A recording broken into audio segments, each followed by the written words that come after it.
Welcome to fact check. నేను Vaishnavi. America అధ్యక్షుడు Donald Trump ఫటాఫట్ డెడ్ లైన్లు పెట్టి మరీ నిర్ణయాలు తీసుకుంటున్నారు. తమ దేశ అంతర్గత విషయాల్లోనే కాదు, ఆయన అంతర్జాతీయ విషయాల్లోనూ అలాగే వ్యవహరిస్తున్నారు.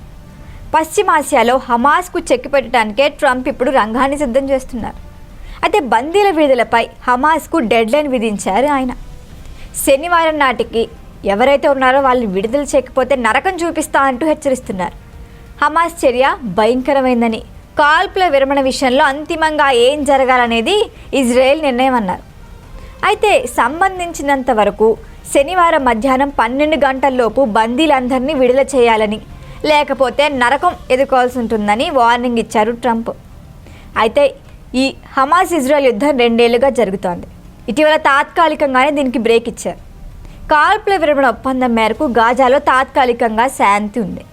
అయితే ఇజ్రాయెల్ ప్రతీకార దాడుల నేపథ్యంలో ఇల్లు వాకిలి వదిలిపెట్టి వెళ్లిన పాలస్తీన్లు కూడా తిరిగి గాజాకి చేరుకుంటున్నారు. పౌరులు గాజా విడిచి వెళ్లేలా ప్రోత్సహిస్తూ ఇజ్రాయెల్ కొన్ని మార్గాలని బహిరంగంగా ప్రకటిస్తోంది. ఇదే సమయంలో తాత్కాలిక ఆశ్రయాల మంజూరుకు అనుమతులు కూడా ఆలస్యం చేస్తోంది.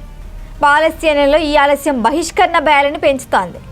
అయితే గాజాని పునర్నిర్మించేటప్పుడు చాలామంది పాలస్తీన్లు బయటికి వెళ్లాలని మొదట సూచనగా చెప్పారు.